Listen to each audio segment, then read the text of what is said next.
Calon Gubernur DKI Jakarta Agus Yudhoyono siang ini berkampanye di wilayah RW 02 Kelurahan Kebon Bawang, Tanjung Priok, Jakarta Utara. Kedatangan AHY disambut Forum Kerukunan Pemuda Bugis dan Makassar, salah satu komunitas pendukung yang berpusat di Jakarta Utara. Bersama dengan para pendukungnya, Agus menyusuri jalan Kebon Bawang sambil menyapa warga. AHY dan rombongan pun bersusah payah menembus kerumunan warga sekitar. Harapan warga apabila AHY terpilih adalah kehidupan masyarakat dapat lebih sejahtera.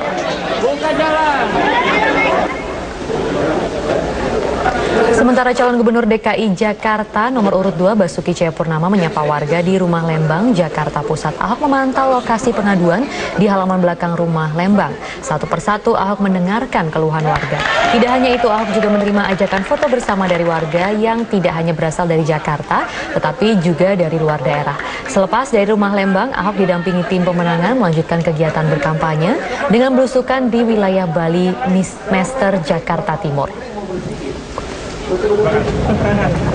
Sedangkan calon wakil gubernur nomor urut 3 Sandiaga Uno berkampanye di kawasan Kebonjeruk, Jakarta Barat. Ia menjanjikan program Kartu Jakarta Sehat Plus kepada warga yang belum terjangkau dengan fasilitas kesehatan.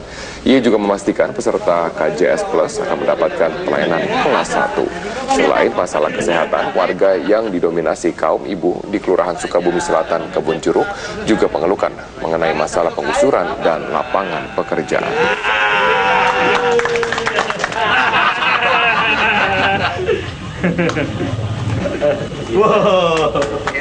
Tim sukses pasangan calon petahana Basuki Cahayapurnama dan Jarod Saiful Hidayat memperbaiki laporan ke Bawaslu terkait penolakan kampanye oleh warga Kembangan, Jakarta Barat. Meski sudah 2 kali dilakukan pemanggilan oleh Bawaslu, namun pihak terlapor hingga kini tidak hadir. Senin malam tim SES datang ke Bawaslu untuk memperbarui laporan atas penolakan sekelompok warga Kembangan, Jakarta Barat terhadap aktivitas kampanye yang dilakukan calon wakil gubernur DKI Jakarta, Jarod Saiful Hidayat pada 9 November 2016 lalu. Dalam laporan ini, tim SES Ahok Jarod juga menyerahkan bukti rekaman video dengan identitas terlapor berinisial IS. Menurut Koordinator Divisi Hukum dan Penindakan Bawaslu DKI, Muhammad Jufri, dalam proses penyelidikan, Bawaslu tidak menemukan kesesuaian fakta di lapangan dengan petunjuk yang diberikan pada laporan pertama. Selain itu, hingga hari kelima, batas akhir penyelidikan laporan pada Senin 14 November, pelaku penolakan kampanye Ahok Jarod tidak memenuhi panggilan Bawaslu. Padahal terlapor telah dipanggil sebanyak 2 kali, pada Jumat dan Senin pagi untuk memberikan klarifikasi. Memang kewenangan kami itu kan tidak ada upaya paksa ya dalam hal ini ya, karena peraturan bersama kan belum ditandatangani. Nah, tetapi atas diundangnya yang kedua kalinya untuk bisa datang untuk memberikan keterangan klarifikasi, tetapi terlapor tidak mau memberikan haknya ya, tidak menggunakan haknya untuk memberikan keterangan. Itu nanti Gakumdu lah yang akan memutuskan itu. Seperti apa kalau kita disuruh 2 kali mengundang tapi nggak bisa hadir. Sementara itu, calon wakil gubernur DKI Jakarta Jarod Saiful Hidayat menegaskan akan mencari aktor di balik penolakan warga terhadap dirinya pada saat kampanye di beberapa wilayah di Jakarta. Ketika ada penolakan-penolakan seperti itu, saya bilang sama teman-teman, saya pastikan saya harus hadir. Saya harus hadir.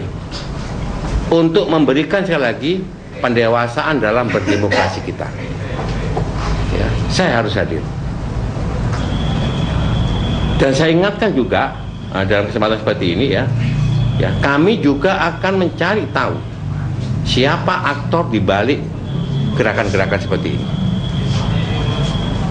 Ini sangat mengganggu kalau menurut saya, mengganggu kedewasaan kita di dalam berdemokrasi. Jarod meminta Bawaslu dan kepolisian proaktif menyikapi persoalan ini. Meski sudah ada ancaman pidana bagi penghalang kampanye, namun tetap saja ada sejumlah warga yang menolak kedatangan pasangan calon petahana. Bahkan yang terbaru saat Jarod Saiful Hidayat mengunjungi wilayah Karanganyar, Jakarta Pusat. Padahal dalam Undang-Undang Pilkada disebutkan bahwa setiap kontestan pilkada wajib melakukan kampanye. Tim Liputan, Metro TV. Demi memastikan peningkatan jumlah pemilih dan pelaksanaan pilkada berjalan dengan lancar, KPU DKI Jakarta mensosialisasikan tahapan pilkada hingga ke jalan dan pasar-pasar tradisional. Ia turun ke pasar hingga ke jalanan atau disebut dengan grebek pilkada dijadikan cara oleh KPU DKI Jakarta Barat untuk mensosialisasikan pilkada yang akan berlangsung Februari 2017 mendatang. Hal ini dilakukan agar mengurangi angka golput dan memastikan warga miliki hak suara. Seperti yang terlihat di Pasar Selipi Jaya, Jakarta Barat, memanfaatkan jam kantor dan kesibukan warga Jakarta, petugas KPU tampak sibuk membagikan brosur kepada warga yang lewat. Tidak sampai di situ, petugas juga membuka posko agar warga dapat melihat identitas apakah mereka sudah terdaftar sebagai daftar pemilih sementara. Ini salah satu untuk antisipasi kalau ada masyarakat di DKI Jakarta yang sekarang sudah diumumkan DPS takutnya belum terdaftar dalam DPS. Nah kalau belum terdaftar DPS untuk antisipasi itu biar mereka langsung didata di kelurahan masing-masing. Ini proses ngecek di sini tadi juga ada beberapa yang tidak terdaftar, suruh datang ke kelurahan masing-masing.